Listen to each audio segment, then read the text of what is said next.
नमस्तुभ्यम। मैं हूं के शिक्षा गुरु और आप देख रहे हैं के शिक्षा गुरु संस्कृत यूट्यूब चैनल, जो संस्कृत को समर्पित है और साथ ही साथ शिक्षा से संबंधित हर प्रकार की जानकारी सबसे पहले अपलोड की जाती है। कक्षा 6ठी से 10वीं तक संस्कृत पूरी की पूरी पढ़ाई हुई है, व्याकरण सहित, इसलिए चैनल को सब्सक्राइब कर दीजिए।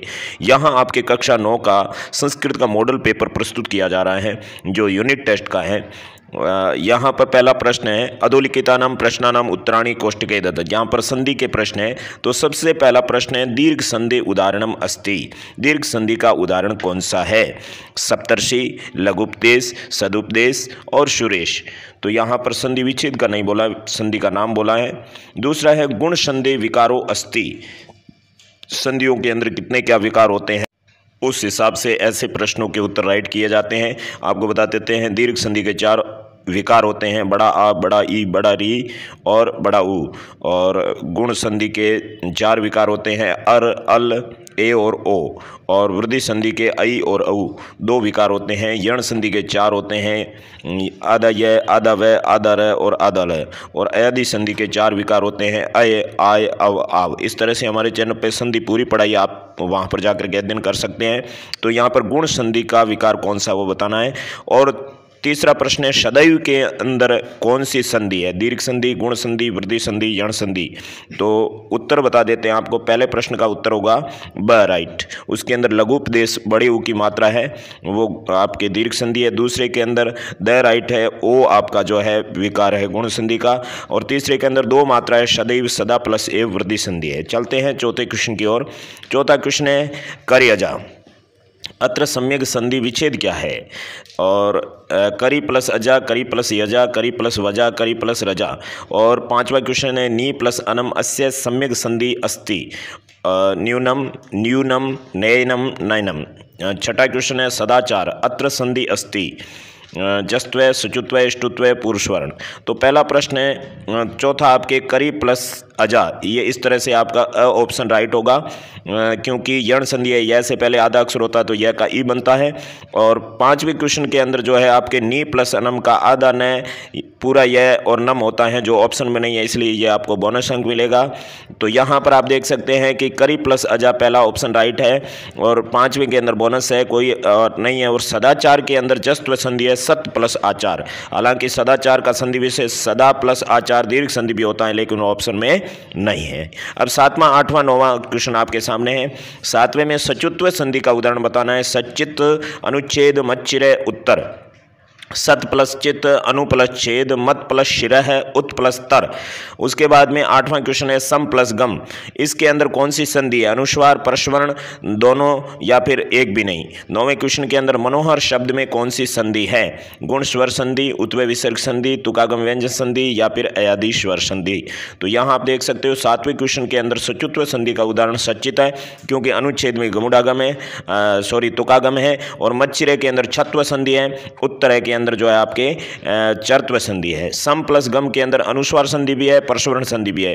अनुस्वार लगेगा तो अनुस्वार और प्रश्वर्ण लगेगा तो ड बन जाएगा मैं का।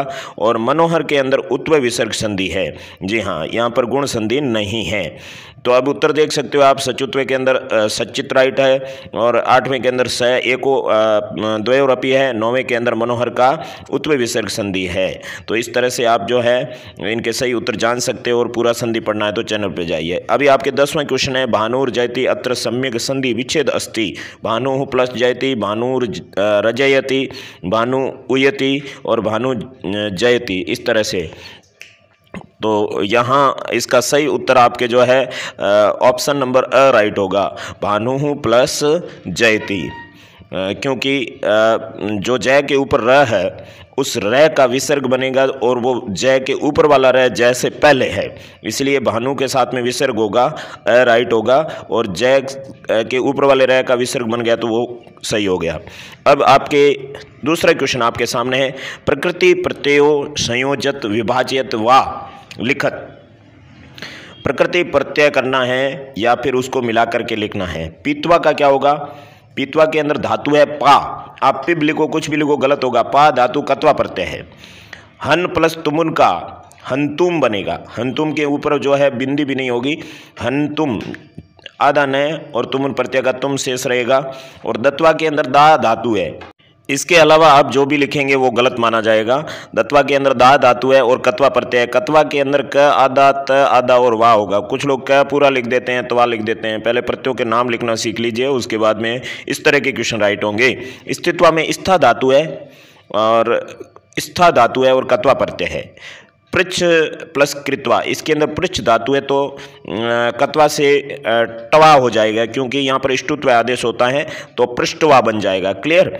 उत्तर देख सकते हो आप। पीतवा का पा प्लस कत्वा और हन प्लस तुम उनका हन तुम, दत्वा का दा प्लस कत्वा, स्थित्वा का स्था प्लस कत्वा, पृच्छ प्लस कत्वा का पृष्ठवा। इस तरह से समझ गए। अब छठा देखिए, निहत्य के अंदर नी उपसर्ग है, हन धातु है और लेप प्रत्यय है। लेप प्रत्यय लिखना ही नहीं आता तो गलत ही होगा बेटा। अब देखिए सातवें के अंदर पृच्छ धातु है और तुमुन प्रत्यय है, पृष्ठुम बनेगा, ठीक है ना। और उत प्लस स्था प्लस लेप का यहाँ पर क्या होगा आप बताइए। उत उपसर्ग है तो ऐसा कैसा रहेगा, स्था का सह का लोप हो जाएगा, स्था उत्था हो जाएगा और लेप का यह शेष रह जाएगा तो उत्थाय ऐसे हो जाएगा। और प्रविष्य के अंदर प्र उपसर्ग है, विष धातु है और लेप प्रत्यय है। उपगम में बनेगा उप प्लस गम प्लस लेप का यह शेष रहता है तो उपगम्य बन जाएगा। उत्तर आप देख सकते हैं और एक्सप्लेन भी हम कर रहे हैं, देख लीजिए। निहत्य के अंदर नी उपसर्ग हन धातु लेप प्रत्यय, पृष्ठुम के अंदर पृच्छ धातु तुमन प्रत्यय, उत प्लस स्था प्लस लेप का उत्थाय बना, प्रविष्य का प्र प्लस विष प्लस लेप बना, उप प्लस गम प्लस लेप का उपगम्य बना। क्लियर हुआ? अगला क्वेश्चन है तीसरा, विभक्ति शब्दान योजयत, कारक का प्रश्न है। सही उत्तर आपको आगे लिखना है। प्रथमा के सामने अदय लिखा हुआ है, द्वितीया तृतीया चतुर्थी पंचमी षष्ठी और सप्तमी, ये कारक का प्रश्न है। तो कौन सी विभक्ति के योग में कौन सा जो है आपके शब्द है वो यूज होगा। तो यहाँ आप देख सकते हो कि ये प्रथमा विभक्ति के योग में इति शब्द आएगा, द्वितीया के योग में अभित, तृतीया के योग में शह, चतुर्थी के योग में नमः, पंचमी के योग में बहि, षष्ठी के योग में अदय और सप्तमी के चतुर। तो सही उत्तर सामने लिखे हुए हैं। प्रथमा के अदय लिखा हुआ था लेकिन इति सही राइट है, द्वितीया के अभित राइट है, तृतीया के सह राइट है, चतुर्थी के नमः राइट है, पंचमी के बहि राइट है, षष्ठी के अदय राइट है और सप्तमी के चतुर राइट है। इस तरह से कारक प्रश्न होते हैं। कारक में क्या होता है, आपको सघन अध्ययन करना पड़ता है, एक एक विभक्ति के अंदर नियमों का जो है अध्ययन करके इस तरह के क्वेश्चन राइट करना है।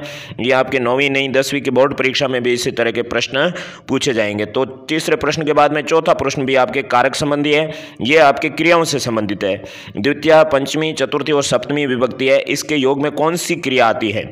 स्नि धातु, गम धातु, जन धातु और क्रुद्ध धातु किस किस के योग में आती हैं। तो देख लीजिए आप उत्तर सीधा। सही उत्तर आपके सामने है। द्वितीय विभक्ति के योग में गम धातु आती है, यानी गम धातु के योग में द्वितीय विभक्ति आती है। जन धातु के योग में जनि क्रतु प्रकृति पंचमी आती है। क्रुद्ध धातु के योग में चतुर्थी आती है। स्नि धातु के योग में सप्तमी आती हैं। इस तरह से अब पांचवा क्वेश्चन आपके सामने, अधुलिखितेभ्य पदेभ्य उपसर्गान विचिन्त्य लिखत। उपसर्ग अलग करना है, बिल्कुल सिंपल है। यहाँ पर तो आपको बीच में एक प्लस ही लगाना, बाकी कुछ करना ही नहीं है। अ प्लस तारित है, विभाति का वी प्लस भाति, अभी प्लस भाष्य है। उद्भूता के अंदर उद है, उसका त बनाने पड़ेगा, उत उपसर्ग होता है मूल रूप से, और यहाँ पर भूता शब्द है। तो आप उत्तर देख सकते हो आराम से। यथा आ प्लस साध्य तो आ लिखना था, अवतारित में अव लिखोगे तो भी राइट, अव प्लस तारित लिखोगे तो भी राइट, विभाति में वी प्लस भाति, और अभिभाष्य के अंदर अभी प्लस भाष्य, ये लोट लकार मध्यम पुरुष एक वचन का शब्द है, लेकिन अभी उपसर्ग लग गया तो उसका अर्थ भी थोड़ा सा चेंजिंग हो जाता है। उद्भूता के अंदर आप देख सकते हो उत उपसर्ग है और भूता शब्द है, जो त है उसका जस्त्व संधि से द बन गया जो शब्द के अंदर है।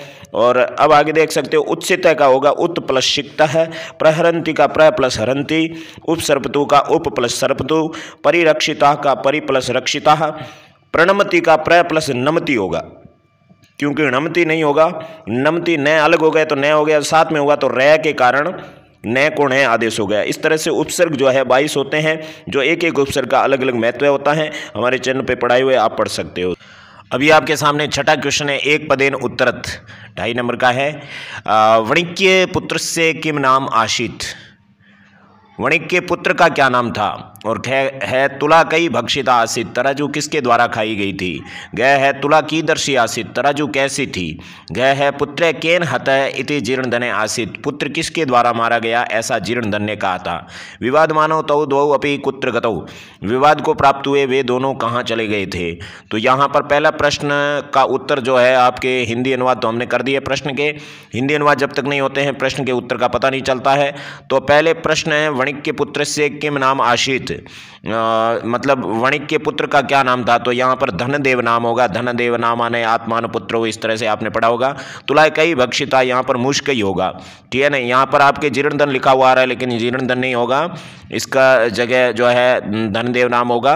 और मुष्कई यानी चूहों के द्वारा खाई गई थी। तीसरा क्वेश्चन है तुला कीदर्शी आसित, इसका उत्तर होगा लोह घटिता, लोहे की बनी हुई।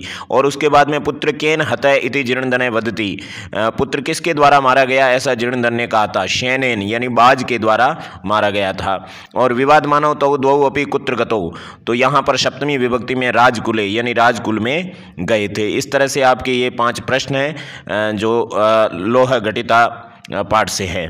अब यहाँ पर जो है 7वां क्वेश्चन है अधोलिखितस्य गद्यांशस्य हिंदी भाषायाम अनुवादय करणीय, 2.5 नंबर का है, मार्क्स ऑफ 2.5।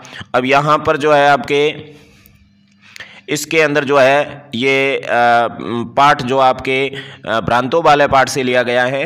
अतस पुष्पोद्यानम व्रजदंतम मधुकरम दृष्ट्वा तम क्रीडितम द्वितीर्वारम आव्यत तदापि स मधुकर अस्य बालस्य आवानं तिरस्कृतवान् ततो भूयो भूय हठम् आचरति बाले स मधुकर अगायत वयम हि मधुसंग्रह व्यग्रा इति। तदा स बालः अलम भाषणेन अनेन मिथ्यागर्वितेन कीटेन इति विचिन्त्य अन्यत्र दत्तदृष्टि चञ्चवा तृणशलाकादिकम् आददानम् एकं चटकम् अपश्यत् अवदच्च अयि चटकपोत मानुषस्य मम मित्रं भविष्यसि एहि क्रीडाव एतद् शुष्कं तृणं त्यज स्वादूनि भक्ष्यकवल्यानि ते दास्यामि इति। स तु मया वट्टद्रुमस्य शाखायां नीडं कार्यम् इति उक्त्वा स्वकर्म व्यग्रो अभवत। अब इसके उत्तर में आपको हिंदी ट्रांसलेट लिखना है। हिंदी ट्रांसलेट लिखते समय आपको ग्रामर का यूज़ करना है, एक एक शब्द का अर्थ करना है। अत यानी इसके बाद स यानी वह, पुष्पोद्यानम यानी फूलों के बगीचे में, वृजंतम के अंदर क्षत्रिय प्रत्यय द्वितीय विभक्ति एक वचन विशेषण का काम कर रहा है। घूमते हुए, मधुकरम यानी भौरे को, दृष्टवा यानी देखकर, तम यानी उसको, क्रीडितुम यानी खेलने के लिए, द्वित्रिवारम यानी 2-3 बार, आह्वयतेन बुलाया। तो अब इसका सीधा ट्रांसलेट हम दे देते हैं, यहाँ पर देख सकते हो। इसके बाद उसने फूलों के उद्यान में घूमते हुए एक भौरे को देखकर उसको खेलने के लिए 2-3 बार बुलाया, फिर भी वह भौरा उस बालक के आह्वान का तिरस्कार करता रहा। इसके बाद बार बार बालक के द्वारा हट करने पर उस भौरे ने गाया, हम निश्चय ही शहद एकत्रित करने में व्यस्त है। तब उस बालक ने, देखिए यहाँ पर इनवर्टेड कोमा की भी ध्यान रखना है कि कहाँ पर इनवर्टेड कोमा आ रहा है।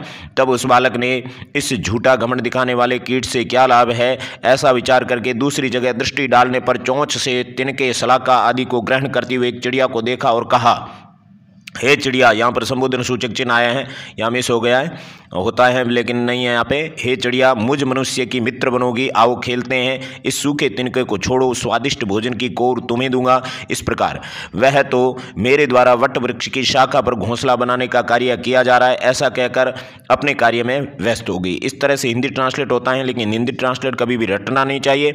एक एक शब्द पर जो है व्याकरण क्या है, व्याकरण में शब्द रूप, धातु रूप, प्रत्यय, उपसर्ग और संधि का ध्यान रखते हुए अव्यय के शब्दों का अर्थ करते हुए जो है हिंदी अनुवाद करना चाहिए, वरना जो है हिंदी अनुवाद बिल्कुल भी गलत होता है, उसको सही नहीं मान सकते। उम्मीद करते हैं आपको जो है पूरी बात अच्छी लगी होगी। इन्हीं शब्दों के साथ में अगले वीडियो तक के शिक्षा गुरु को आज्ञा दीजिए। धन्यवाद, नमस्कार, नमस्तुभ्यम। हे भगवान भला सबका करो, लेकिन शुरू हमसे कीजिए।